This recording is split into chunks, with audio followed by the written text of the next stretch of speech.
maio deste ano. Então, dando seguimento assim às nossas atividades, primeiro eu gostaria de dar um aviso de que a palestra de George Orwell e o POU, do professor Adão Clóvis dos Santos, que seria na terça-feira passada, mas foi transferida em função das manifestações que existiram na cidade, foi transferida para o dia 30 de novembro, no mesmo horário, 19h30. Quero lembrar também que, aos sábados de setembro, está ocorrendo no clube a mostra de filmes da série GCE. Então, o primeiro filme do dia 19 será Indomáveis, sobre o protagonismo de mulheres na organização de mulheres negras na América Latina. 10 do 9, Alves. Hein? 10 do 9. É dia 10? Tá, eu li 19, desculpa, é 10 de setembro.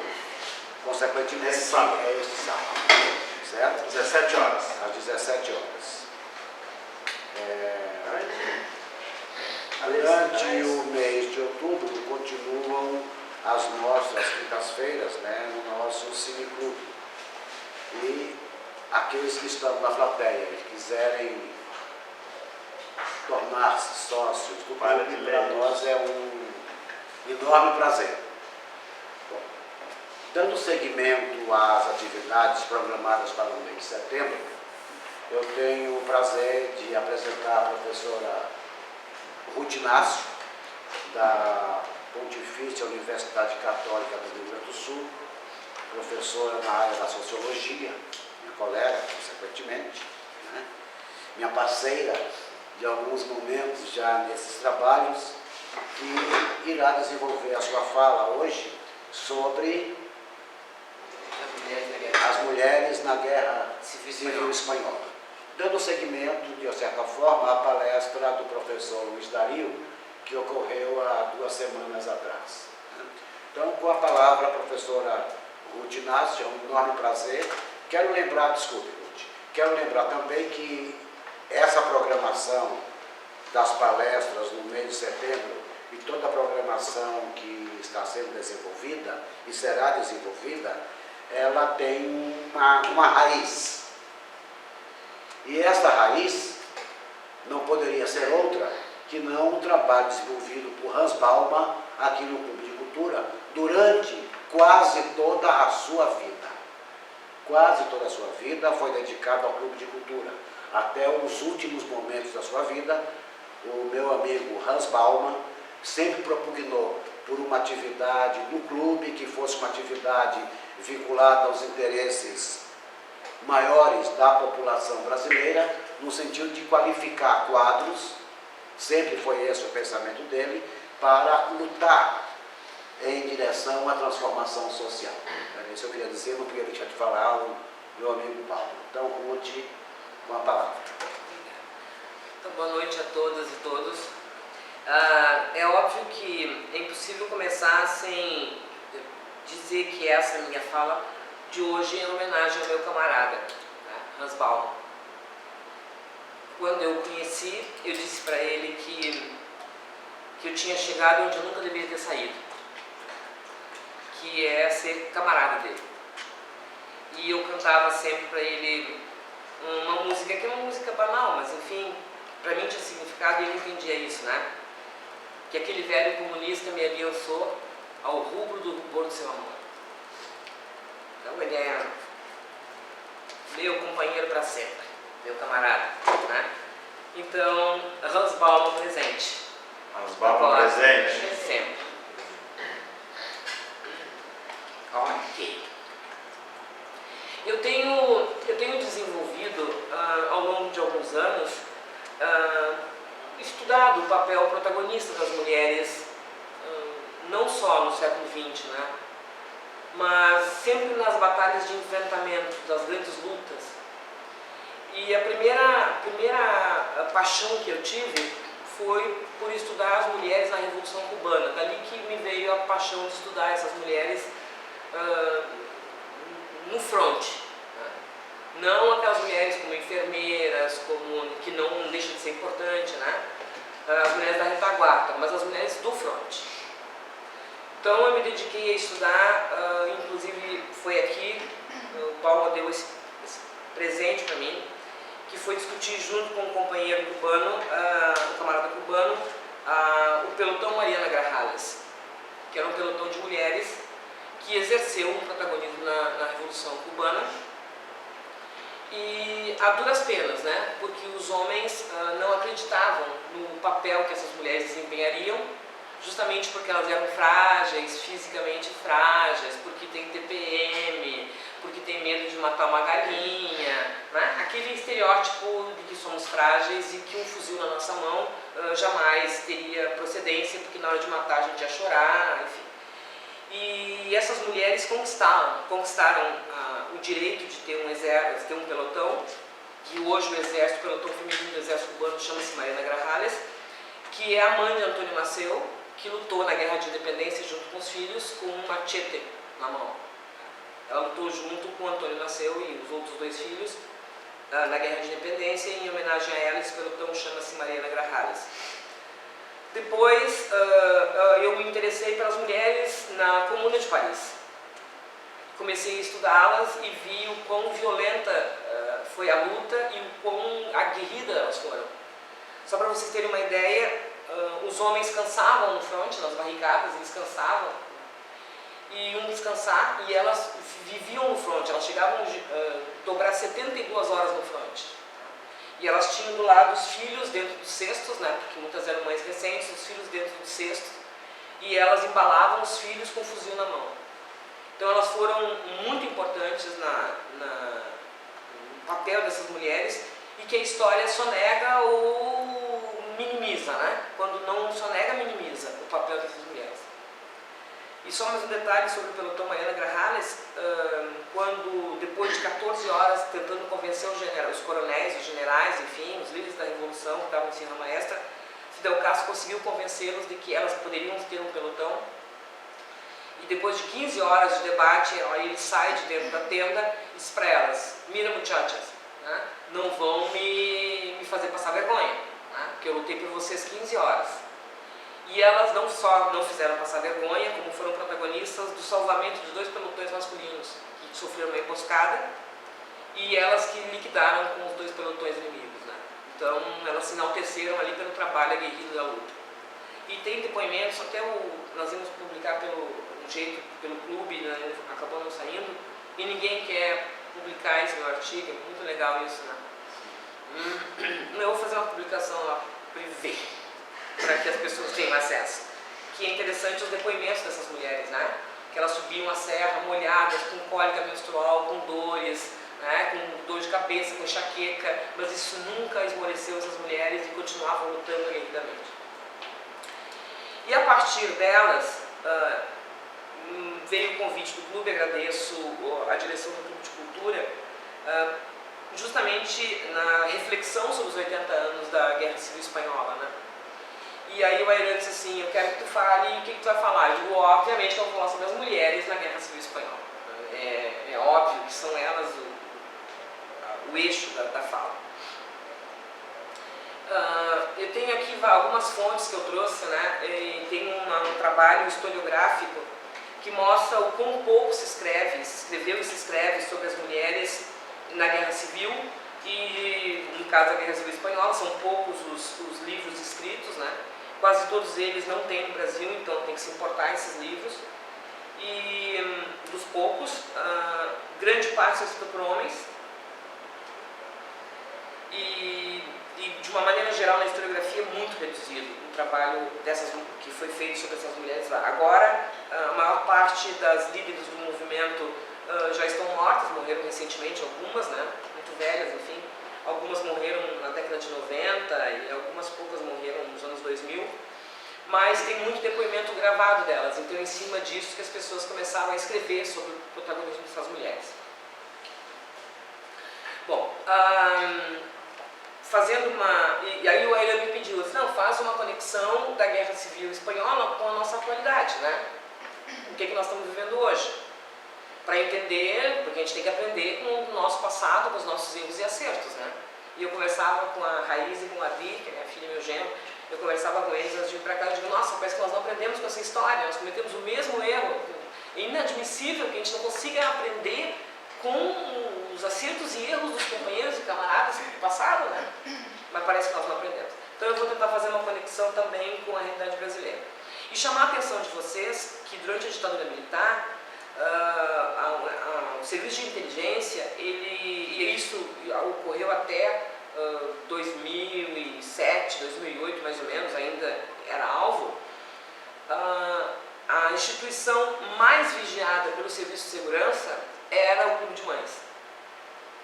Teve uma menina que fez um trabalho na URGS, justamente sobre serviço de inteligência, e não sei se vocês recordam, foi nos anos 90, pegou fogo o centro de documentação na URGS, não sei se vocês lembram disso, explodiu uma bomba lá. Foi uma coisa muito estranha que aconteceu justamente pré-defesa dela. E o trabalho dela era justamente sobre o papel do serviço de segurança, e ela mostrava que a primeira instituição que eles vigiavam era o Clube de Mães. Aí depois era a sindicato era o terceiro ou quarto, né? Mas o Clube de Mães era o prioritário da vigia deles, porque, bom, alguma coisa nós temos de estupendo, né? Para que eles elejam um Clube de Mães como sendo referência de investigação, porque dali surgiam comportamentos diferenciados. A ideia é pensar no imaginário dessas mulheres, né? Não é só o fato delas serem protagonistas de uma grande disputa de poder na Espanha, mas como é que o imaginário dessas mulheres trabalhavam, né? Em outros eventos, muitas mulheres participaram, mas participavam sempre como apêndice dos homens, né? Fora esses outros que eu citei, da Comuna e da Revolução Cubana, e talvez outros movimentos que eu ainda vou estudar no futuro. Mas, de modo geral, as mulheres sempre são apêndices, elas estão sempre na retaguarda, dando a manutenção para que os atos heróicos se deem pelos homens. É uma história masculina, né? Até a guerra é uma história masculina. Os heróis são masculinos. E essas mulheres não, essas mulheres trabalham com um novo imaginário, ou seja, eu trabalho um pouquinho com Castoriadis discutindo a relação entre imaginário efetivo e imaginário radical, que são as duas dimensões do imaginário, né? O imaginário efetivo é o establishment, o status quo, a ordem vigente, que é mantido através dos aparelhos de Estado, das instituições sociais, que conformam nossos comportamentos sociais. E o imaginário radical é o novo, não pensado, né? Aquilo que rompe da sociedade, e é o tensionamento entre esses dois imaginários que produz um novo momento histórico. Sociedades autoritárias, ditatoriais, elas tendem a impedir, a bloquear o surgimento do imaginário radical, através da repressão física, da repressão simbólica. E as sociedades democráticas ou progressistas, elas tendem a fazer com que esse imaginário radical possa produzir um novo, não sem aparelhos coercitivos, né? Não vamos imaginar aqui que não existam disputas de poder e que esse imaginário efetivo sempre esteja no controle da ordem vigente, né? Mas a ideia é que há um tensionamento e esse imaginário radical produz um novo que vai se efetivar em outro momento. E é assim que faz, diz Georg Lukács, que é um dos filósofos que eu estudo há mais tempo. Ele diz, é isso que faz com que esse ser social, que tem um ato teleologicamente posto, ou seja, pensa o que vai fazer, estratégias de interesses e executação, tenha evoluído de maneira surpreendente em relação aos outros seres, né? Por isso que nós somos ímpares, o ser social. Então, eu não vou me deter muito, eu só fiz um apanhado geral, porque o Luiz Dari, com certeza absoluta, né, fez todo o contexto histórico e as relações de poder que se estabeleceram para se chegar à Guerra Civil Espanhola, né, e o processo revolucionário depois conduz à Guerra Civil, tá, que a Espanha sofre dos mesmos males, apesar de ter sido metrópole, né, sofre dos mesmos males que as colônias sofreram, porque da mesma forma que nós, eles estabeleceram uma oligarquia agrária, que era ultraconservadora, né, e negava os princípios do desenvolvimento do capitalismo, a industrialização, tudo era muito difícil, né? Então é uma história muito parecida, muito embora, como eu disse, eles sejam metrópole e nós colônia, né? E a grande disputa se dava sempre, né, no controle do aparelho de Estado por rodízio entre o Partido Conservador e o Partido Liberal, né? Essa burguesia até então, no final do século XIX, tinha pouca representação, né, e sempre aproveitava o clima de estabilidade ou do Partido Conservador ou do Partido Liberal para conseguir então um mínimo de espaço para a sua expansão. O partido dos dois grandes blocos dominantes, isso é importante porque a discussão das mulheres na Revolução vai ser justamente a quebra desses princípios. E que ótimo que o filme vai ser as libertárias, Indomáveis. as indomáveis, que são as libertárias, né? E eu vou falar muito delas hoje, né? Por isso que eu vim representando elas na vestimenta. É um documentário, As Libertárias é um filme. Esses dois grandes blocos dominantes, conservador, autoritário, monárquico, né? Nobreza, o clero, o exército, e os tradicionais latifundiários, isso vai ser muito forte porque vai ser a repressão do Franco em cima disso, né? Ele vai usar esses princípios que eu já vou citar a base, né? Que a coroa é o governo forte, a igreja o governo das almas e o exército a proteção da ordem. E isso é uma constante, né? E vai ser a bandeira do Franco, né? Ele vai trazer essa bandeira também. Os liberais conservadores, né, são jovens da burguesia, setores de classe média, que acreditavam, eu não sei, parece que eu estou vendo isso hoje, né? Que acreditavam em um poder restaurador que desenvolvesse o capitalismo urbano e industrial do país, né? Parece que nós estamos vendo nas ruas a reedição, né, uma versão mais coach do que ocorreu no século XIX na Espanha.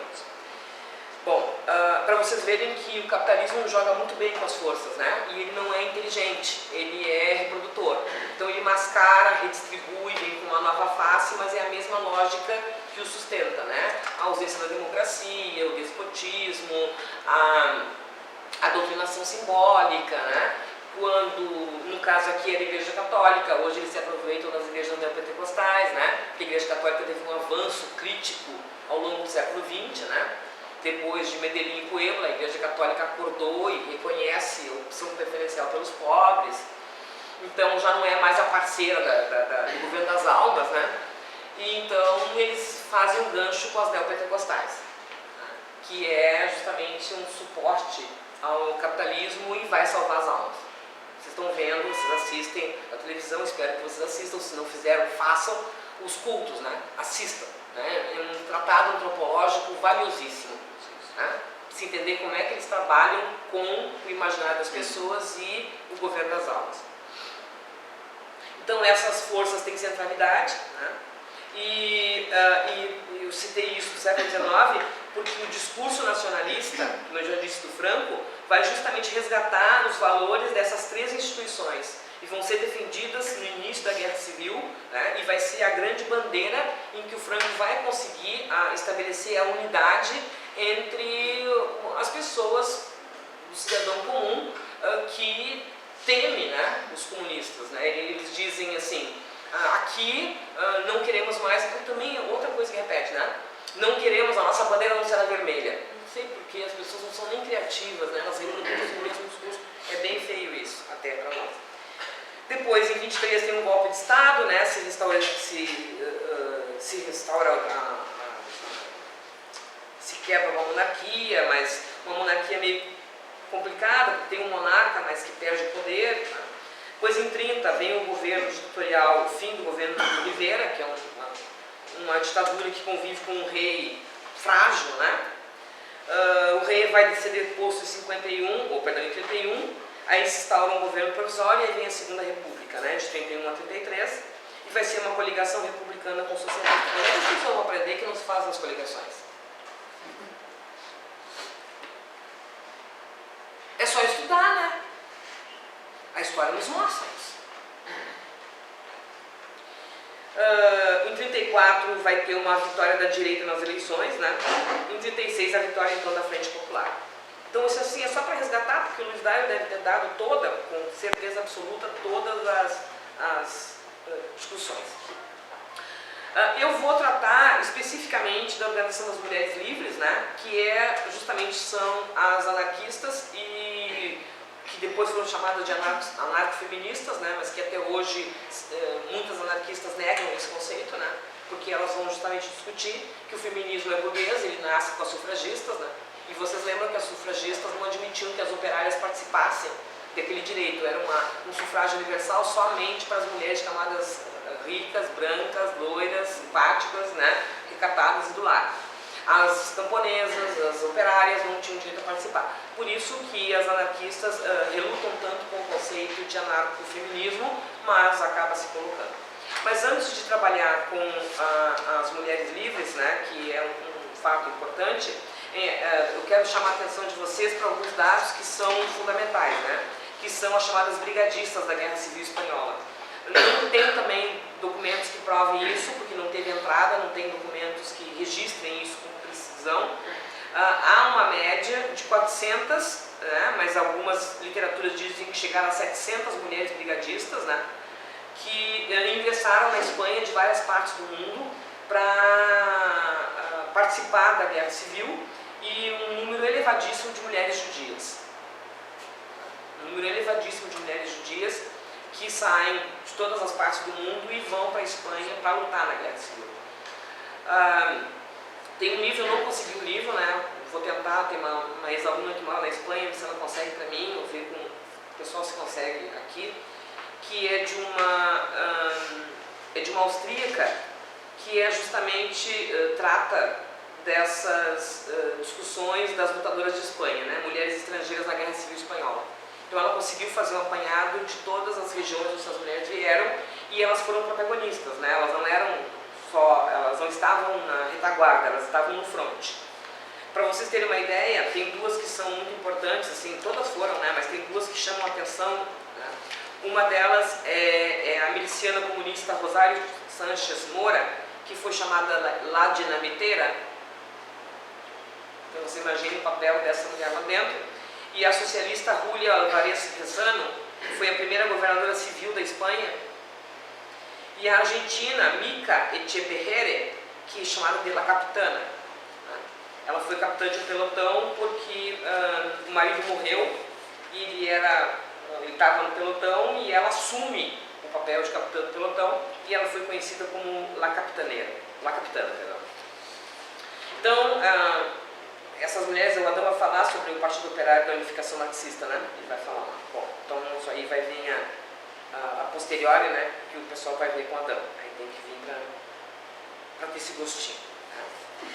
Um dado interessante, só um pouquinho ainda, lá no início do século XX, 18 a 20, eles vão ser chamados, então, o povo querendo participação política e usufruir das riquezas, é o perigo para as elites, e eles vão chamar de triênio bolchevique. Tá? E vão ser muito duros em cima desse povo que queria participar politicamente e usufruir das riquezas sociais. Também parece que a gente está no caminho, no carro do Michael J. Fox de volta ao passado, né? A mesma sensação, eu volto mesmo sou abduzida para aquele caminhão, aquele carro dele. Eu vou passar, quando eu volto, eu digo, Jesus, onde eu estava? Né? É surpreendente, e surpreendente mais ainda os nossos mesmos erros. Mais surpreendentes, patéticos até, né? Bom, esse grupo das mulheres livres, elas se formam a partir de 3 mulheres, uma médica, uma poeta, uma poetisa e uma advogada, né? A Amparo Gascon, que é médica, a Mercedes Coma Posada, que é advogada, e a Lúcia Sánchez Saornil, que é poetisa, e elas são militantes da Confederação Nacional dos Trabalhadores. E elas são anarquistas, são elas que formam então esse grupo, Organização das Mulheres Livres, que posteriormente vai ser formada a Federação Nacional das Mulheres Livres. Tem uma passagem dela que eu acho fundamental para iniciar esse novo imaginário e o que significou isso para desestruturar a norma vigente, inclusive aqueles 3 pilares que eram perigosos, né? Principalmente aquele que era o governante das almas, que era a igreja, né? Ela diz assim: dissemos outro dia que a revolução deveria começar em nós mesmos. Se não fizermos, perderemos a revolução social. Nem mais nem menos. Nossa mentalidade burguesa não fará mais do que revestir de novas roupas os velhos conceitos, conservando-os em toda a sua integridade. E ela escreve muito. Tem uma outra passagem que é muito profunda dela. Deixa eu só achar aqui rapidinho. Em que ela diz...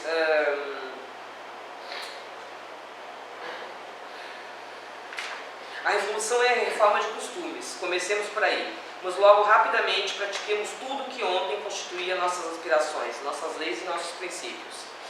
E a Zé Arthur, ela vai dizer que nós temos um inimigo interno, né? Que é a nossa própria família. são os nossos inimigos internos. Bom, qual é a proposta desse grupo de mulheres? E elas não são só militantes da Central Nacional dos Trabalhadores e nem só fundadoras da Federação Nacional das Mulheres Livres. Elas atuam na guerra de guerrilha, elas atuam no fronte. Elas estão armadas como os homens, e é uma diferença que vai dar internamente entre os socialistas, os comunistas e os anarquistas. Também parece estar lá no carro do Michael J. Fox, né? Os socialistas e os comunistas mantêm hierarquia homem e mulher, né? O homem é o valente, que vai para o fronte, que mata, que não tem piedade, e as mulheres são aquelas que vão ficar companheiras, organizando as mulheres, organizando o bairro, organizando as lutas, dando conta dos feridos, da alimentação.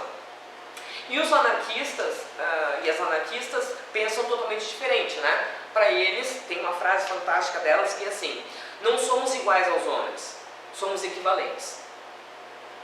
Quando foram solicitadas que elas se retirassem do fronte, ela disse não, porque os socialistas acreditavam, isso está bem expresso, tanto na literatura quanto no filme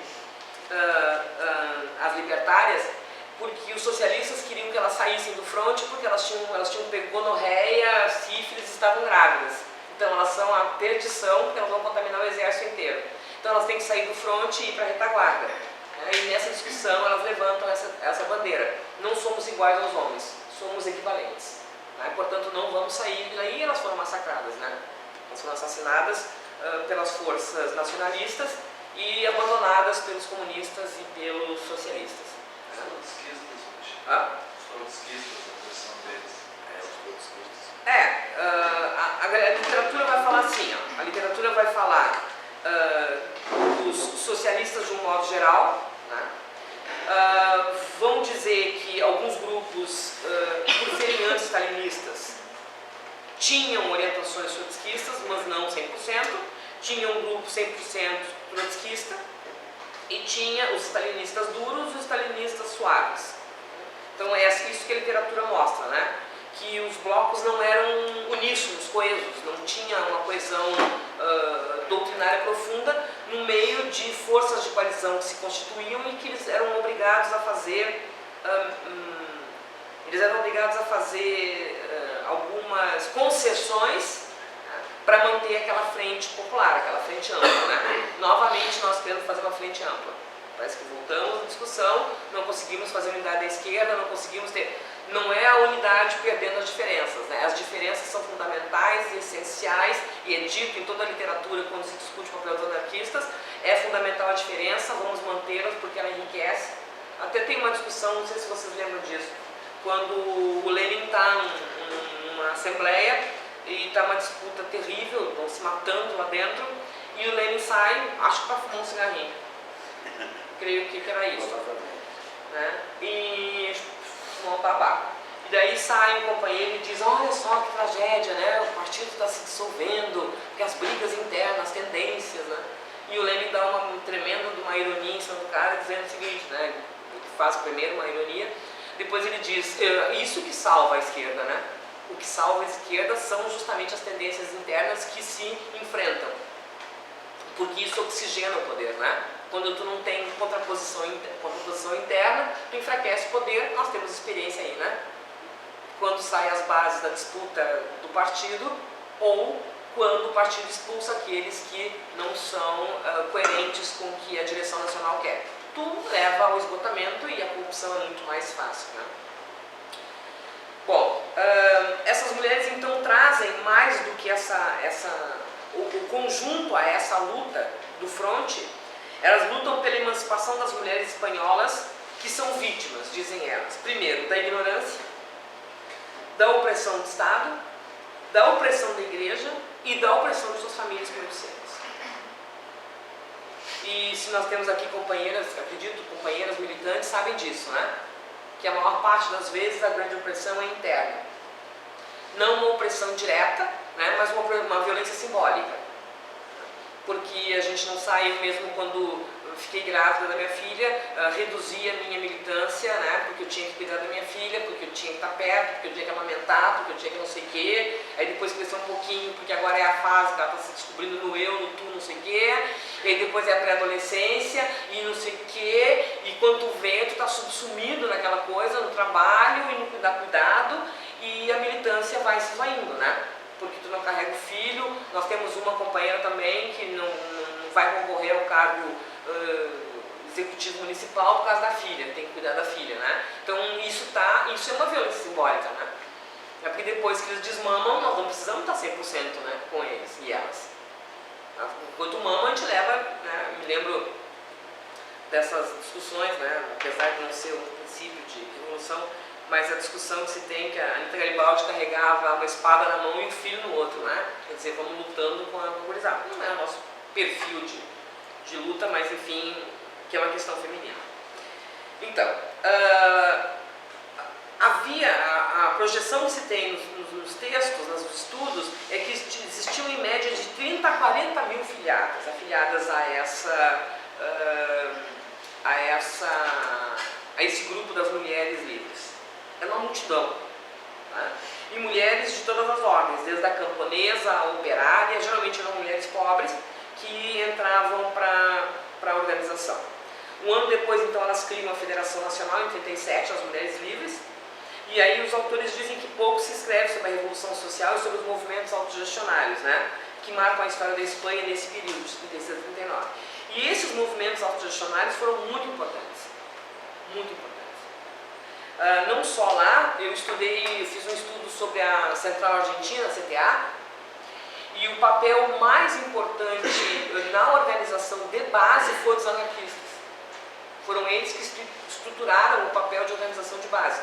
E eles foram expulsos da Argentina bem depois aqui no Brasil. Né? No Brasil foi logo nos anos 20 que eles são expulsos do Brasil, mas na Argentina eles ficaram até os anos 50.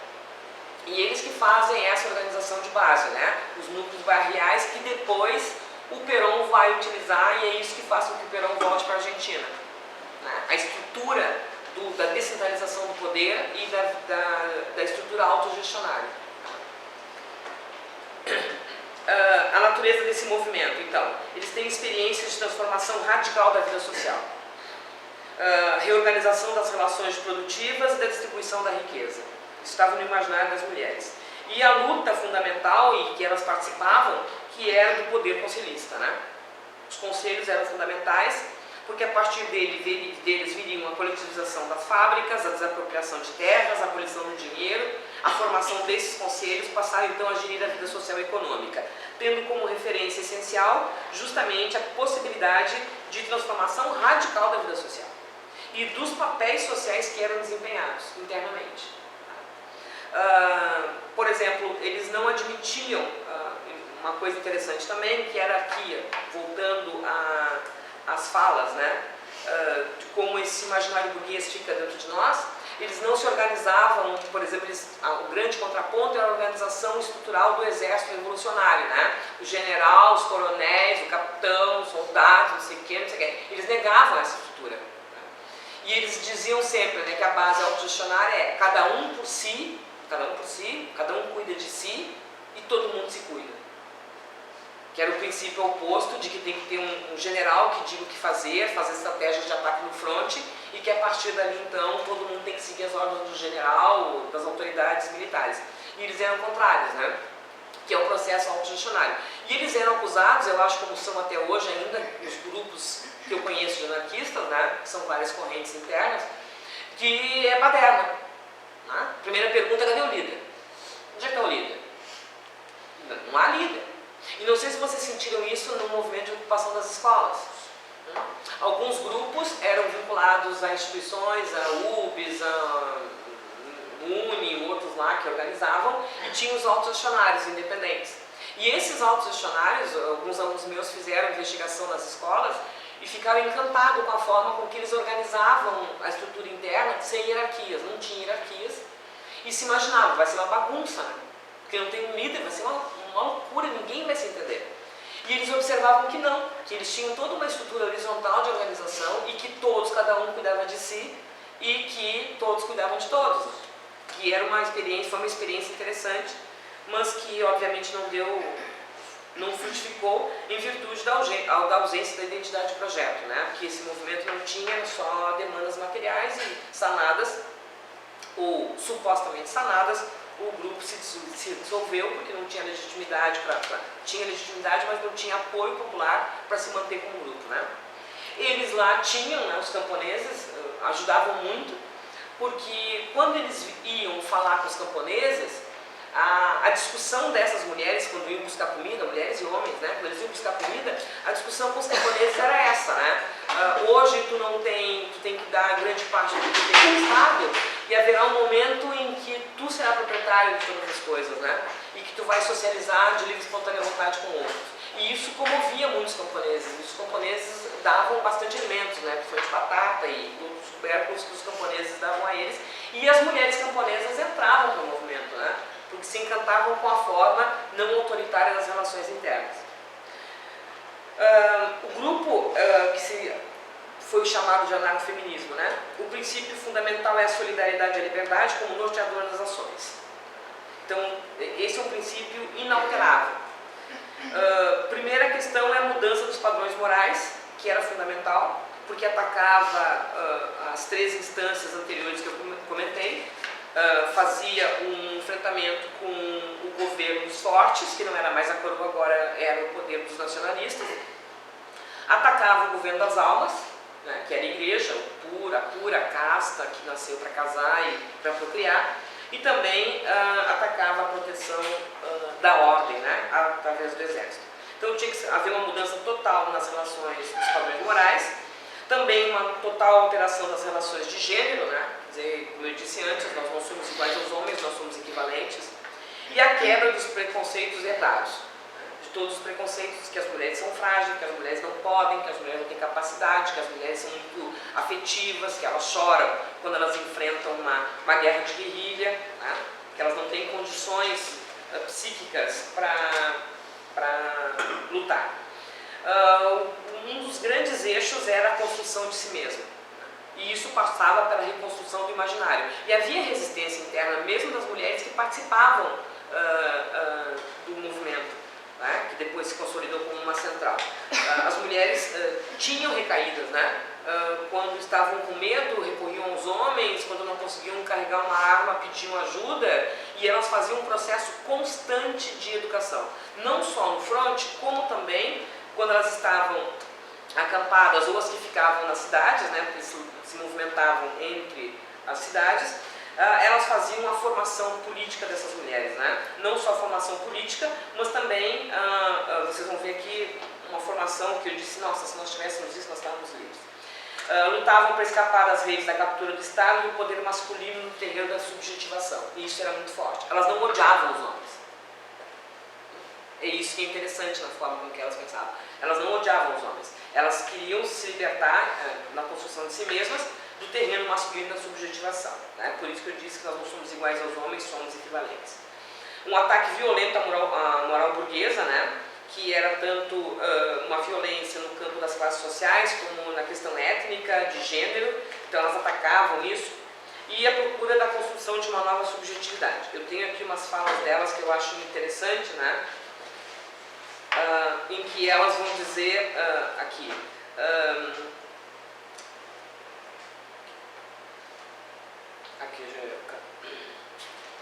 Elas dizem, o capitalismo desapareceu, né, de fato, e foi substituído pela organização dos trabalhadores sobre novas bases, demonstrando a capacidade construtiva da organização dos trabalhadores. E essa fala dela também contaminava os homens. Os homens achavam, começavam a se dar conta de que as mulheres tinham um papel equivalente a eles na luta, né. Tem discordavam profundamente da forma com que o Estado, a coletivização se dava na Rússia, né? Eles tinham um enfrentamento com isso, porque essa coletivização da Rússia era feita em cima do papel do Estado, o Estado é que fazia isso, né? E eles diziam que quando o Estado faz isso, o papel do Estado permanece, do Estado burguês permanece nas consciências. Vocês são jovens demais para lembrar, talvez alguns lembrem, quando o Fidel Castro esteve aqui, na Rio 92, ele foi entrevistado pela Marília Gabriela, naquele programa que ela tinha, né?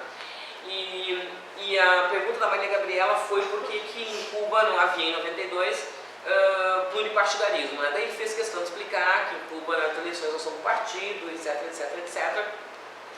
Mas ela disse, então, por que o Partido Comunista não sai da direção política do Estado cubano, né? E aí ele fez uma explicação bem interessante. Ele disse, bom, a ideologia do Estado e a ideologia do governo, né? Por exemplo, a ideologia do governo fulgencio-batista nós acabamos, né? Depois desses anos de revolução, nós conseguimos instaurar uma nova ideologia de governo, certo? Mas nós não acabamos com a ideologia do Estado. A ideologia do Estado ela tem uma vida muito longa, né? Porque ela está introjetada nos nossos comportamentos. E basta que algumas coisas não deem certo para que os grandes revolucionários caiam da vida. Vocês podem ver, nós temos vários exemplos, não vou citar nomes aqui, mas vocês sabem, de vários camaradas que participavam do Partido Comunista, né? E que deram uma guinada pragmática absurda e que hoje estão em partidos de direita, partidos de centro-esquerda, né? Por quê? Porque a revolução está no discurso, né? Ela tem que mexer no processo de compreensão da realidade. E isso só se faz com formação política, né? Uma formação organizada, pensada em onde atuar, em que discutir, quais são os parâmetros. Porque se for só o discurso, né? Eu recordo quando comecei a militância, todo mundo tinha que ler o manifesto do Partido Comunista. Era quase que um catecismo, né? Mas se entender o que significava aquilo, não se entendia. Aí mais tarde a gente foi saber por que o Marx escreveu o manifesto, a certa resistência que ele tinha em escrever o manifesto, o convencimento que o Engels faz, aí começa a se entender por que somente o manifesto não daria, não era aquilo que seria o eixo normativo para que a classe trabalhadora pudesse pensar a sua situação. Tinha que ser muito mais profundo esse processo. E que a maior parte dos comunistas, os marxistas, né, comunistas, socialistas e qualquer outro istas que tenham, não se dão conta, tá? Porque não leem os manuscritos econômicos filosóficos. Que só veio a público, acho que foi 33, 34 que ele veio a público, né? Porque era um livrinho de anotação do Marx onde ele fazia as reflexões filosóficas. E ele só vai vir a público em 33, 34, o Lenin não leu, mas o Lenin era bastante hábil, né? Porque quando tu lê o Lenin, tu entende que ele entendeu o que Marx escreveu nos manuscritos dentro da obra de Marx. Mas isso não é um privilégio para todos, né? E a maior parte não entendeu. E até hoje a maior parte dos marxistas não sabe nada sobre, ou sabe muito pouco sobre os manuscritos. Então não entende essa lógica de desconstrução do imaginário burguês, que está em nós, que nem Alice do Oitavo Passageiro. Aparentemente está nanando, né? Dá um negócio assim, aquele bicho vem para fora, se apodera das pessoas, né? E faz o discurso. Nós tivemos um camarada que foi, nossa, ativista na juventude, uma coisa espetacular do Partido Comunista e do PCB, e de uma hora para outra deu um negócio, não sei o que foi. Hoje ele é um jornalista de um grande instrumento de comunicação burguesa. Quando nos encontra nos lugares públicos, que é shopping ou coisa que o valha, não nos reconhece, tem medo talvez de a gente interpele alguma coisa, e era a vanguarda da vanguarda vanguardista. Daí a pergunta é, o que aconteceu, né? O que aconteceu com essa guinada pragmática assustadora de uma pessoa que foi formada para ser o princípio da vanguarda. Até na época ainda tinha isso, não era mais rígido, mas tinha assim, que se casava com um comunista para evitar que houvesse infiltração. E ele se casou com uma comunista e aí se separaram, e eu acho que foi a separação da guinada do menino. O menino foi para um outro lado lá, sei lá, e a menina também desbandiou, ela estava no CC, foi aquela loucura enlouquecida da ausência da consciência, né? Não estou dizendo aqui que o Partido Comunista não tenha problemas, não estou dizendo isso. Estou dizendo que a ausência da formação do imaginário produz nas pessoas uma facilidade incrível de cair nessas armadilhas, como dizem as mulheres livres, de incorporar esse princípio gestor. Por isso a crítica que eles faziam à coletivização do que se fazia na Rússia, então, né? Essa era a crítica mais contundente e por isso eles não aceitavam, sob hipótese alguma, que alguém desse ordens para instaurar um processo revolucionário. Um outro fato gigantesco era a moral sexual. E mulheres libertárias, de fato, né? A moral sexual. A moral sexual era muito preocupante, porque elas diziam o seguinte: essa mulher não pode ser monogâmica, né? Eu não sei que dimensão elas entendiam quando surge a monogamia, né? Lá o velho Engels diz onde é que surge a monogamia, com a propriedade privada, feminina só, né? E elas diziam, precisa se romper com essa lógica e precisa estabelecer o direito ao amor livre, né? Se as mulheres são livres para amar quem quiser, para deitar na cama quem quiser sem amar, né? O corpo delas é livre. Isso era entendido também como sendo libertinagem, né? Ou seja, essas mulheres são prostitutas, elas querem deitar com tudo que é homem que elas encontram, e, enfim.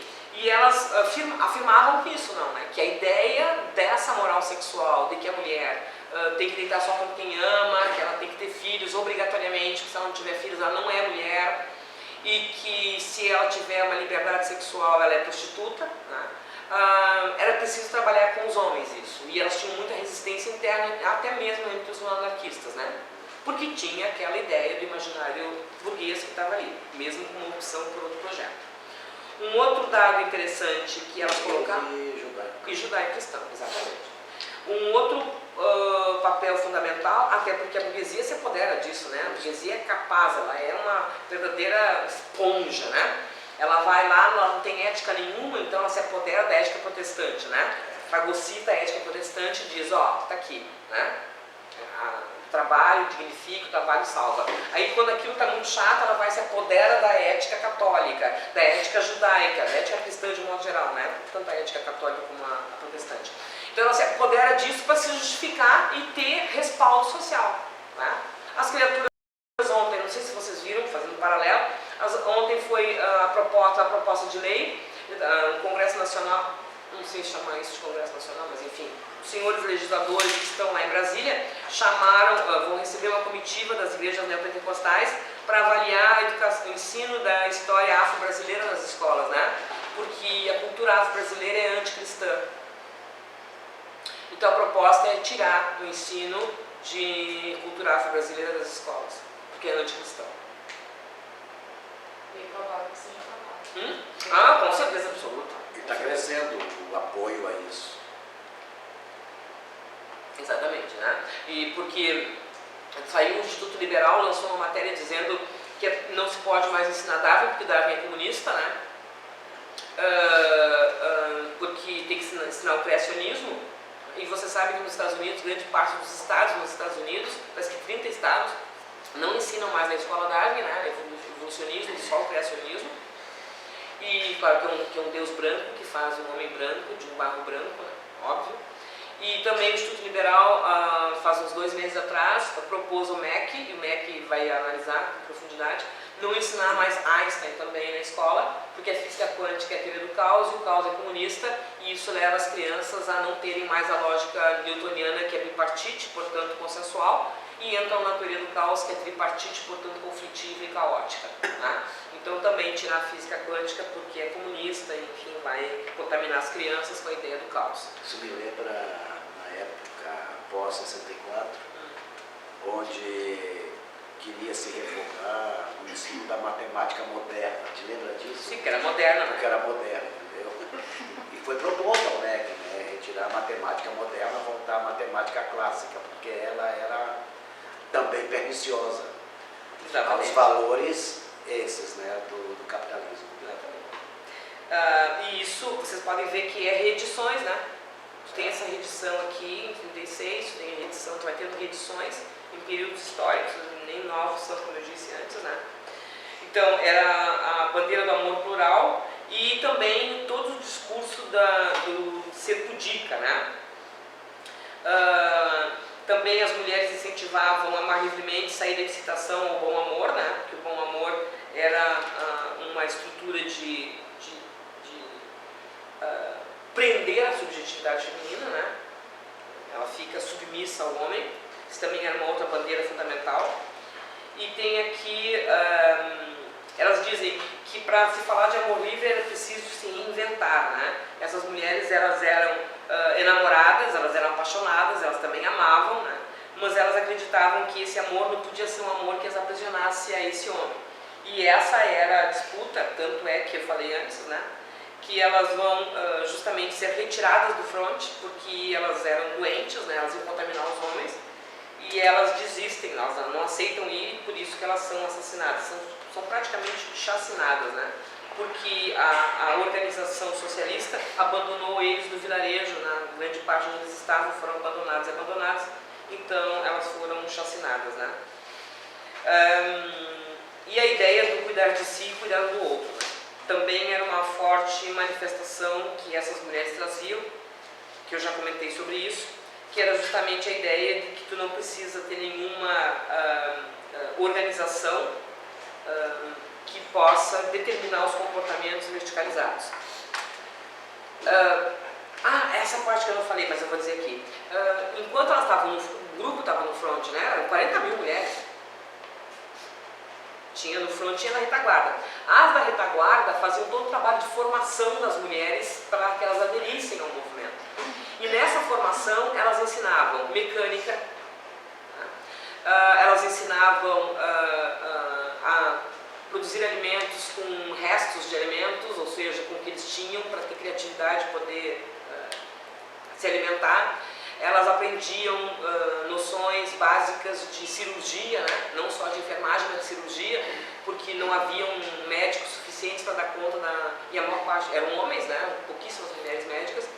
Como tinha uma do grupo da fundação que era médica, ela ensinava para que elas pudessem atender os companheiros que vinham feridos no campo de batalha. E tem outras... aprender a mexer em sistema de telégrafo, né, para ter autonomia comunicacional. E depois elas ainda tinham um plus, que elas tinham aula, por isso que eu entendo, de sociologia. Era obrigatório, todos os círculos tinham formação em sociologia, em filosofia, em retórica, porque a fala delas era fundamental para fazer com que outras companheiras entrassem, não para condicioná-las, mas para ter a articulação verbal e dizer para as pessoas que aquilo era importante. Elas tinham aula de matemática, a maior parte delas começavam pela alfabetização, porque a alfabetização era fundamental, elas eram analfabetas, né, grande parte das camponesas. E essa alfabetização ela se dava com base em estudos sociológicos. Ela não era alfabetizada, o Ivo viu a uva, olha a luva linda de Lili, né? Elas eram alfabetizadas já num modelo que posteriormente, né, seria conhecido por todos nós a partir do mundo concreto. Tu alfabetiza em cima do que elas têm como referência. Elas tinham também aula de economia, que era fundamental para entender o que era a produção, para a gestão dos conselhos administrativos, para que elas entrassem também nos conselhos de administração das empresas e entendessem a administração da reforma agrária. Foi um movimento interno gigantesco e que contava com uma alta intelectualidade. Dentro do grupo também tinham intelectuais, mulheres intelectuais e homens intelectuais que compartilhavam com elas do mesmo princípio. Muitos não eram anarquistas, mas que acreditavam na potencialidade de uma revolução em que todos esses homens e mulheres estivessem na luta, né?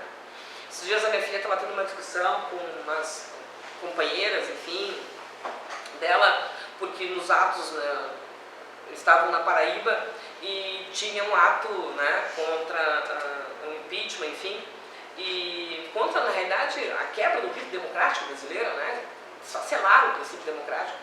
Muitos não eram favoráveis à presidência Dilma Rousseff, mas, enfim, era um movimento que contestava a liquidação da democracia no Brasil. E o que chamava a atenção é que as companheiras, né, sempre diziam: hoje eu não posso, não estou afim, hoje eu estou com dor de cabeça, não, hoje eu vou sair com o meu namorado, ou coisa que valha, né? E ela ficou muito revoltada com isso e botou a boca via Facebook em todo mundo lá, e aí a pessoa ficou meio tenso, né? E aqui também, ela bota as discussões e o número de mulheres no movimento são menores. O maior número de mulheres são as jovens. Né? As meninas estão no movimento e estão no front. Eu vi as imagens de São Paulo ontem, né? As meninas estavam com um cordão humano na frente. Né? A maior parte eram meninas, tinha meninos também, mas a maior parte eram meninas. E as meninas jovens, né? Estão muito aguerridas nesse momento. Mas as mulheres, a partir de 30 anos de idade, estão cada vez mais escassas no movimento, né? Devem estar fazendo outras coisas. Nós estamos no movimento, mas não somos um número significativo. E são essas mulheres que tiveram a adolescência na luta pela democracia, né? São essas mulheres que participaram dos movimentos de fim da ditadura militar, de redemocratização do Brasil, direta já, formação da CUT, todas essas discussões. Então seriam mulheres que teriam...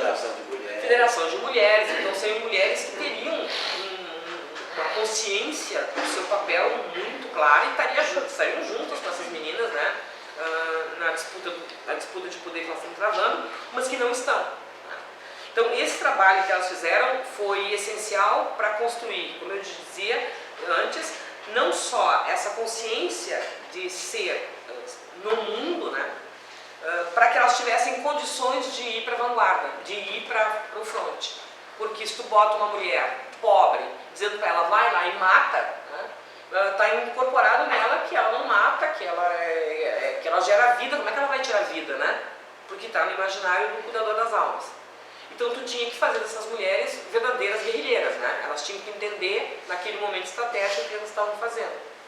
E essa formação política foi dando resultados interessantes, até de serem sido dizimados então, mas mesmo durante toda a ditadura do Franco, esses núcleos funcionavam e se organizavam, junto com essas brigadistas, né, que foram daqui, de várias partes do mundo, e que necessariamente, como eu disse no início, elas não compactuavam, não compartilhavam da mesma orientação ideológica, né? Tem uma hora interessante, até no filme, tem uma hora muito interessante, e aí eu fui procurar na literatura, e essa fala ela é reproduzida por várias das fundadoras, em que na disputa, o que era ali na disputa? Em que elas vão dizer que era sobre, agora me esqueci, fiquei fazendo firulas para dizer que tinha um negócio aqui, me esqueci. Mas era uma expressão muito interessante delas quando no front criavam estratégias, né? Me lembrei agora. Como do tipo, não podem atacar. Ordem que vem da organização central, não podem atacar. Pode estar certo que elas atacaram. E elas construíam as estratégias mais fantásticas para ataque. Não pensada pelos homens, todo mundo diz assim, é a morte, elas vão morrer, porque isso aí não tem que ser estratégico, tem que pensar guerra de posição, guerra de movimento. O que é guerra de posição, guerra de movimento? Né? É ir para o front e criar alternativas. Então elas eram muito hábeis na resolução de alternativas. E isso vai perpetrar, vai continuar durante toda a repressão do Franco. E o grande saldo que fica, né? O grande saldo que fica para nós. E eu peguei elas especificamente porque as socialistas não tiveram tanto protagonismo dessa forma. Elas também foram ao front, as comunistas também, algumas foram ao front, mas como a ordem central era não deixe elas no front, né, elas ficavam na retaguarda. As anarquistas não. Elas não aceitaram a retaguarda. Então por isso que eu optei por elas, né? Não quer dizer, como eu disse, que as outras não tenham ido. Voltando à questão da conexão que o Ayran pediu para fazer com a realidade contemporânea, né? Se nós observarmos que a instituição mais vigiada era o clube de mães e que as estruturas de poder, quando são assumidas por mulheres, são as mais vulneráveis, ou seja, nós acabamos de assistir um evento, né? Que nós temos certeza, e aí o discurso, já lembrei de coisa certa, que o discurso feminista é o discurso de que, estão se vitimizando, né? São as vítimas.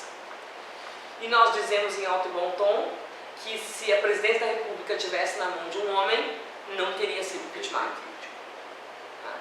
Porque as contas do presidente Lula 1 e 2 foram aprovadas pelo TCU.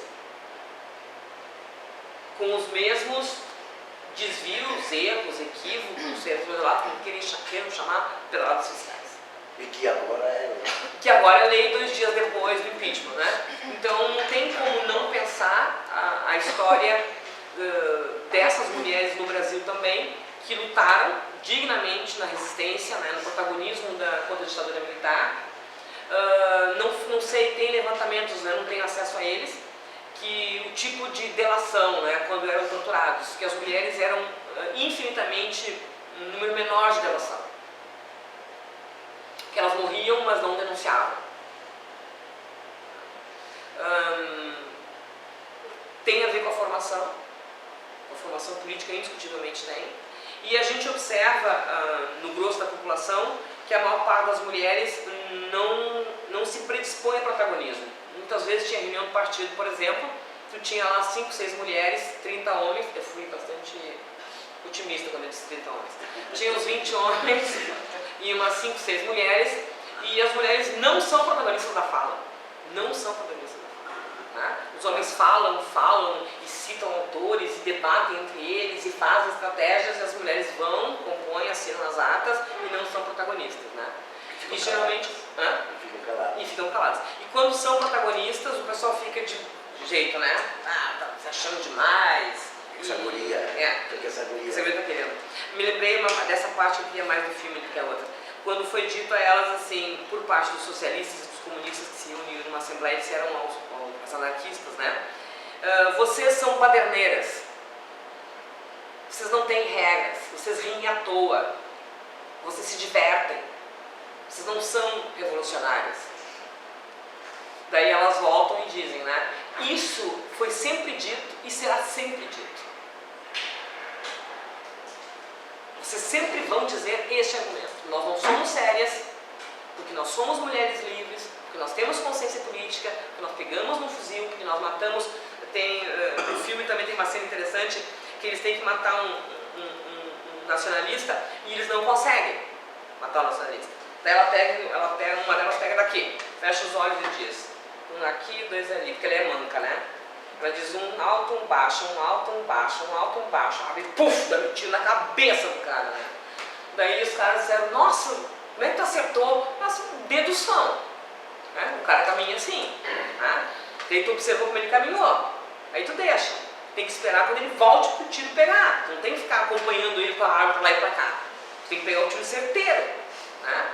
Qualquer escola de tiro a pessoa aprende isso, então não tem que ficar procurando o teu animal, né? No caso das caças aos animais aí, tem que dar um tiro certeiro. E elas faziam isso, né? Por bom senso, elas diziam, nós temos bom senso. E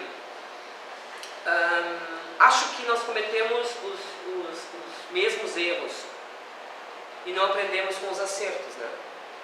E nós temos uma esquerda, eu vou chamar de esquerda sempre para ficar grande. Sempre esquerda, mais ou menos esquerda, uma esquerda suave, uma esquerda mais densa, uma esquerda, nós temos que fazer uma série de visões, mas eu vou chamar de esquerda. Nós temos uma esquerda em que o protagonismo feminino ele é considerado não muito importante na voz, muito embora as mulheres sejam muito mais ferrenhas no debate das tribunas, vocês devem acompanhar na Câmara de Vereadores, né? As mulheres de esquerda ou nas mulheres da ativa, elas são mais efusivas e ferrenhas na fala, menos conciliatórias. Esses partidos de esquerda continuam negando a formação, e eu tenho contato com quase todos. Muitas vezes alguns grupos internos fazem formação, eles produzem autoformação, mas não é uma proposta de organização interna. Nós estamos perdendo esse imaginário e nós estamos estabelecendo as regras de que as mulheres, mesmo dentro da esquerda, as mulheres não serão protagonistas. Eu faço uma avaliação, assim, não sou do Partido dos Trabalhadores, né, então tenho minhas ressalvas quando eu falo, porque me faltam argumentos, não participo internamente, então não sei como é que eles estão agora, mas indiscutivelmente houve um abandono da presidenta Dilma Rousseff.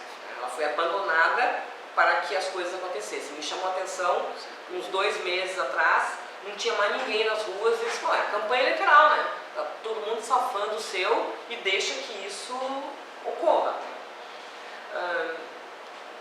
A formação é muito fraca, eu tenho companheiros que são petistas, né? Meu companheiro é petista, e a formação é muito fraca, não existe formação interna, né?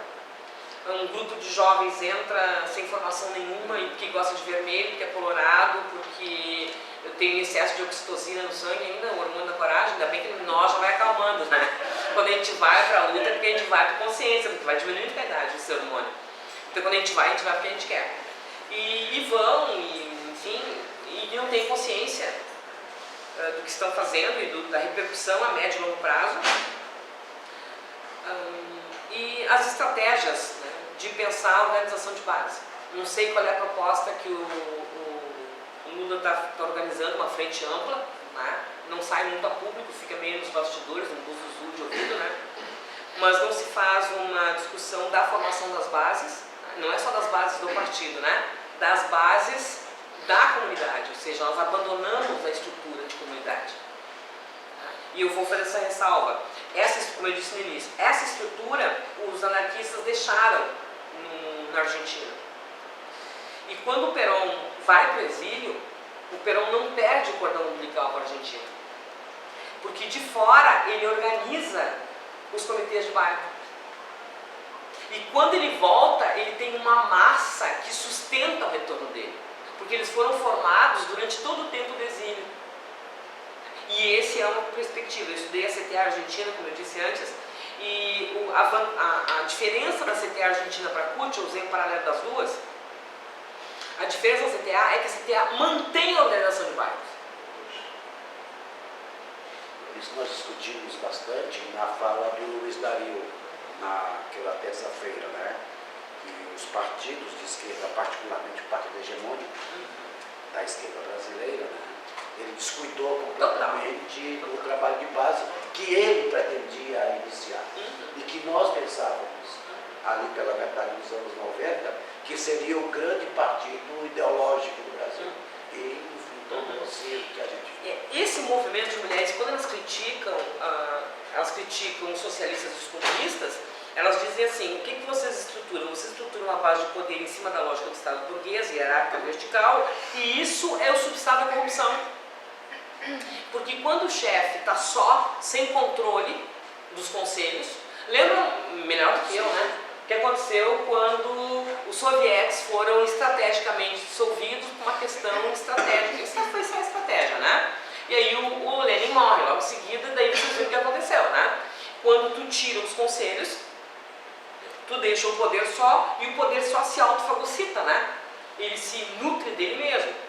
Então, o partido hegemônico da esquerda, né, que eu não chamo de esquerda, lamentavelmente, um centro-esquerda, quase caindo para uma direita-esquerda, né, que é uma coisa meio confusa, quando abandona as bases, abandona intencionalmente, né? Sim, abandona sim, porque há uma disputa no Rio de Janeiro, que querem a Benedita como cabeça e o Garotinho como vice, a direção nacional não quer isso, quer fazer um pacto com o Garotinho e quer ir na cabeça, a base do Rio se revolta, se levanta, vai para as ruas, faz movimento, vai para dentro do partido e detona, e aí São Paulo, que é a direção nacional, manda o silêncio absoluto, né? Silêncio. Não tem mais base, não tem mais formação, não tem mais...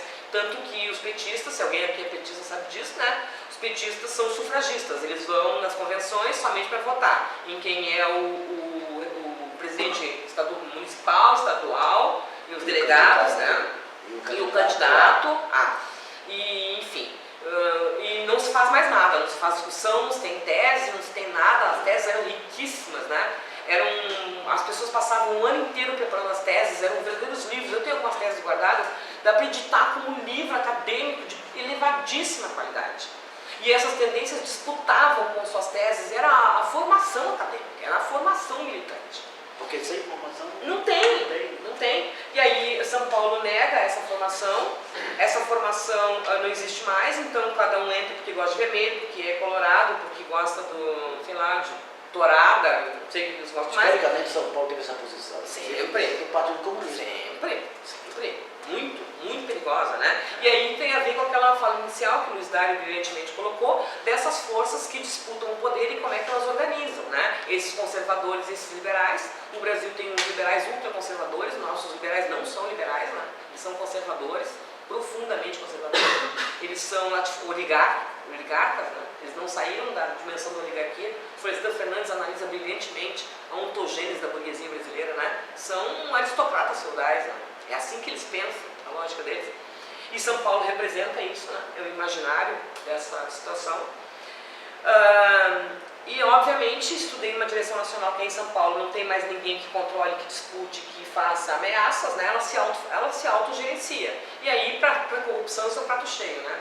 Esses tempos me perguntaram em aula, Ruth, isso aí, assim, qual é o antídoto da corrupção? Eu digo, o antídoto da corrupção tem, chama-se consciência. Né? Consciência e organização coletiva. E controle popular. Sem Controle dúvida, coletivo. sem dúvida. Vocês lembram quando em 2013 a Dilma a presidenta Dilma propôs que se criassem os conselhos no país inteiro para dar conta da reforma política e que o Congresso acusou ela de ser que ela estava criando sovietes? Saiu na mídia, né? Ela está incitando a criação dos sovietes. Porque todo mundo sabe de onde é que vem o controle, todo mundo sabe de onde vem a limitação do poder das elites, né?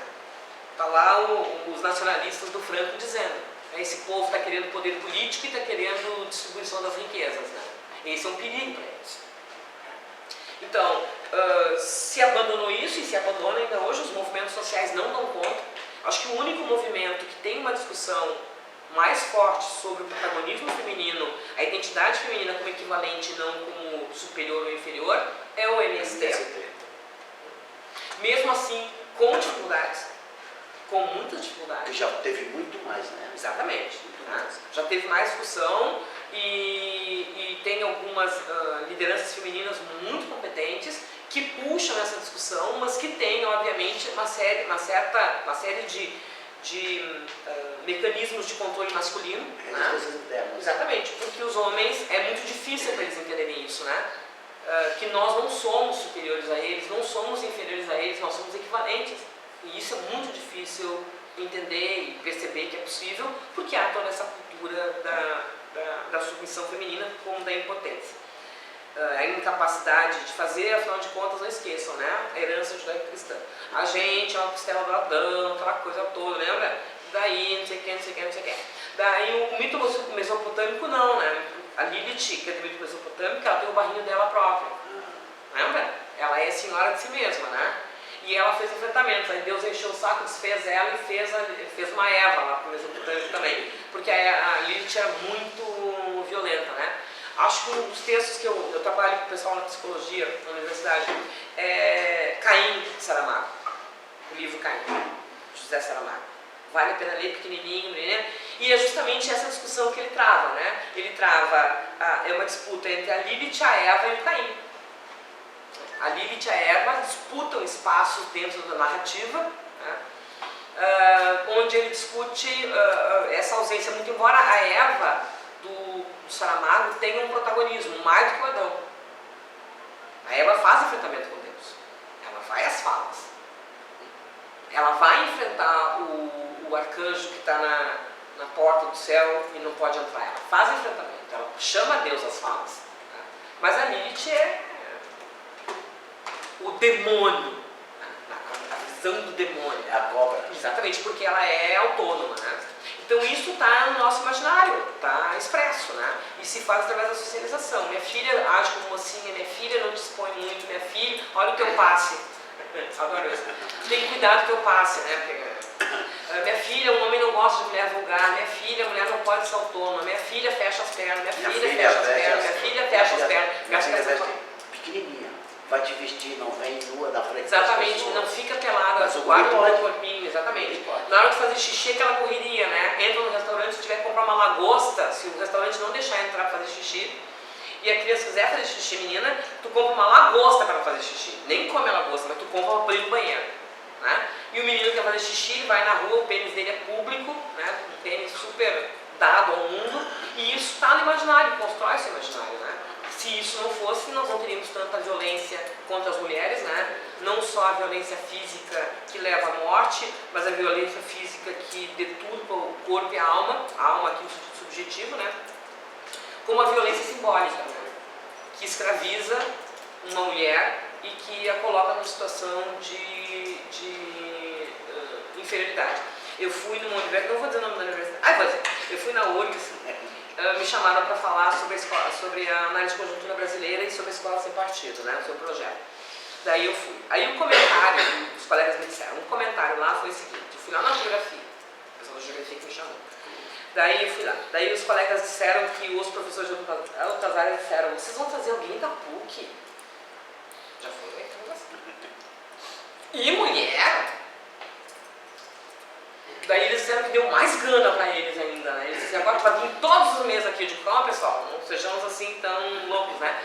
Porque é o discurso, mulher não faz isso. As mesas de debate são masculinas, porque mulher não tem intelecto. A organização social é masculina, né? O meu sonho é ver uma presidenta da CUT. Eu tenho um sonho, I have a dream. Eu quero ver uma presidenta da CUT. A minha mulher diz sempre uma coisa para mim, né?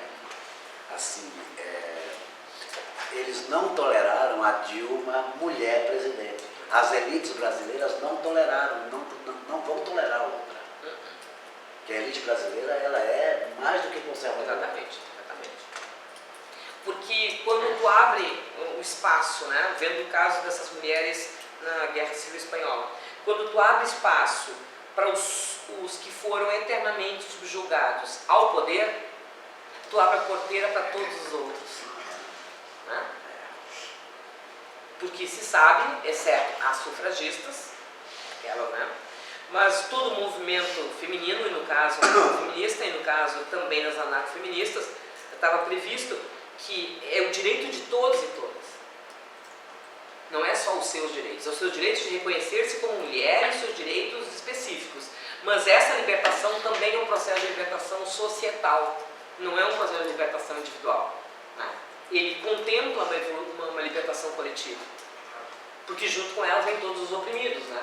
Porque as mulheres são o número 1 da opressão, e a partir delas vem toda a gama de oprimidos. Né?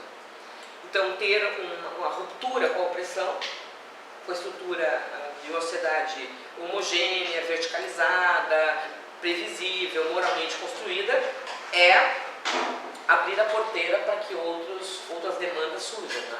E isso é inadmissível. Só não fazem isso na Alemanha. Nós temos que até ver isso aí, porque que a primeira-ministra alemã parece que é imune a essa discussão. Nós temos que tentar discutir com os alemães isso. Vocês viram que a Cristina Kirchner passou na Argentina, né? Durante todo o governo dela, ela foi atacada dioturnamente, né? Só não conseguiram fazer o impeachment, mas foi atacada dioturnamente. A Michelet, né? Que a Michelet incorpora essa coisa, já o segundo mandato, ela incorpora essa coisa de filha de militante caçado, mas com um pensamento burguês, né? E abandona as lutas e as causas femininas, né? E feministas. Não sei, depois, agora nós vamos conversar um pouco, daí vocês relatarem um pouco que minha filha é feminista, né? Então você imagina o choque cultural que ela tem quando ela chega nas populações andinas, em que elas se estabelecem ali os papéis sociais de produção e como ela fica mal com isso, né? Com a ideia de que, bom, tem papel de mulher, tem papel de homem, e não é típico das culturas andinas, né? Isso é típico da forma com que a sociedade capitalista trabalha o imaginário das pessoas e faz com que as populações andinas das mais remotos lugares tenham um comportamento estabelecido e naturalizando essa ideia de que realmente as mulheres têm funções específicas, não podem exercer outras, ou têm funções para exercer, e que os homens são protagonistas, né? Que é o caso também das indígenas brasileiras, né? Que não é, que por natureza, da organização societal. É a partir do momento em que o contato, por exemplo, vários povos originários do Brasil, várias etnias, várias nações, tinham o estabelecimento dos conselhos, né? Que é a questão comunal, dos conselhos, e esses conselhos as mulheres também participavam, e eram também guerreiras, né? Sim. Em alguns dos casos. Mas isso se dissolve com o contato que eles passam a ter com a civilização ocidental, né? Essa civilização, ela contamina, eu disse, é pior que peste, né? Ela contamina de tal forma os imaginários e elas passam a ser reproduzidas. E agregado a isso, a ausência do direito que eles têm da existência segundo os princípios e padrões que eles construíram historicamente. Né? Eles têm que se adaptar a nós, eles têm que ir para uma escola com a ideologia do Ocidente capitalista, eles precisam cumprir funções de reconhecimento, por mais remota que seja, por mais distante que seja o contato deles conosco, isso passa. Aí algumas pessoas dizem, mas isso é natural. Eu conheci uma comunidade ribeirinha no Alto Solimões e lá também as mulheres são submissas. Eu digo, a ideologia não chega no Alto Solimões. Sim, mas que contato que eles têm? Que contato que eles têm? E o que vocês acham que os irmãos Vilas Boas fizeram nesse país? Os salvadores que construíram lá, o Getúlio pediu, quero fronteira. Tu vai lá, arranca todo esse povo aí, mistura tudo, traz pra cá. Porque eu quero liberar das minhas fronteiras, eu quero fazer estados lá, né? Primeiro foram territórios, depois transformaram em estados para salvar a fronteira. Por isso que fizeram depois a comunidade do Xingu, né? E as populações ribeirinhas têm contato permanente. Vai lá os médicos sem fronteira, os advogados sem fronteira, os pastores sem fronteira, os comerciantes sem fronteira, os militares sem fronteira, vai uma opção de gente sem fronteira lá, né? E isso paulatinamente vai se estabelecendo relações que se reproduzem, né? E a ausência de tudo. Isso se reproduz em relações, a gente aprende a fazer isso. Eu tenho algumas ressalvas, mas eu vou usar Simone de Beauvoir, mesmo assim. Eu acho que é interessante uma das falas, né? Nós não nascemos mulheres, né? Alguém nos disse que nós somos mulheres. Assim mesmo coisa os meninos não nascem homem, né? Alguém disse que vocês são homens. E no dizer homem e mulher, não é só a palavra homem e mulher, né? No dizer homem e mulher, se dá toda a arquitetura de como funciona isso. Acho que tanto as libertárias, né, as mulheres livres, como o pelotão Mariana Grajales, que não é uníssono em Cuba, o papel das mulheres em Cuba ainda é muito complicado, apesar da Federação das Mulheres, todo o trabalho exercido ainda é muito complicado. Nunca tive acesso às mulheres russas, né? Mas acho que tivesse lá, né? Não, foi a minha irmã. Foi tua irmã. Nunca tive assim acesso a companheiras, né, russas para entender como funciona, como funcionou. Muito embora um dos grandes não, mas um dos significativos artigos do Lenin era justamente a necessidade do protagonismo feminino, né, da organização feminina dentro do partido, dentro dos sindicatos, dentro das organizações, dos comitês, e ele faz isso, transforma não. A Krupskaya vai ter o papel da reestruturação de toda a educação, que não é só assim, viu a professorinha. Não era a professorinha, né? E é por isso que essas meninas dizem aqui que era preciso a educação, porque a educação mexe no imaginário. A educação transforma esse imaginário. Basta ver a estrutura chinesa hoje, né? Toda ela masculina mesmo. E aí, só para finalizar, aqui lembrando do Coração Valente, da Dilma Rousseff, né? Que é uma coisa interessante, que quando... Agora a gente não pode mais dizer golpe, né? Vocês viram? Desde ontem. Acho que ele deu um decreto lá, dizendo que vão ser presos. Agora mesmo, faz pouquinho, o Benedito Tadeu César mandou uma mensagem para nós, para todo mundo no WhatsApp, né? Que ele gravou um programa para a TV da URGS, né? Rádio Universidade. E que na fala ele falou em golpe, né? E que veio o diretor da rádio, chegou lá e disse: não vai deixar ele ir pro ar, porque tem uma lei, ele trouxe a lei lá, deve ser um decreto, assim, que é proibido usar a palavra golpe, né? Não pode mais usar, porque as pessoas vão ser presas, vai ser tirado do ar na TV. Isso é democracia, né? Ainda bem que nós vivemos na Terra Dourada, né? Na Terra Dourada. Terra Dourada. O governador do estado... Não é mais não é mais Terra Dourada, é Terra Dourada, que nós vivemos agora. Na Terra Dourada democrática, a gente não pode se posicionar politicamente. A repressão que se estabeleceu em uma semana é algo impressionante. Só quem não conhece a repressão para não entender que ela é tão forte, ou mais forte, do que na ditadura. Hoje eu vi uma coisa assim, fenomenal. Aliás, todas as semanas, desde que essa Força Nacional veio, né? Eu faço um trajeto terças, quintas e sextas pela Avenida Teresópolis até Nonoai.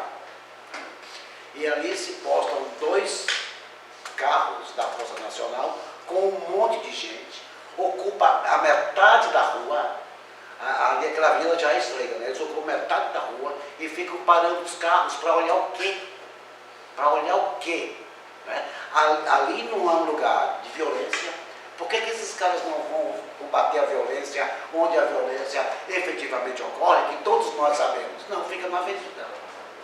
Isso é abrindo o carro, olhando o porta-mala de carro, pegando moto, quer dizer, é todo o processo recessivo que nós, não sei quem mais aqui, o Cláudio talvez, né, tenhamos vivido, o Ribeiro também um pouco, né, no pós-64.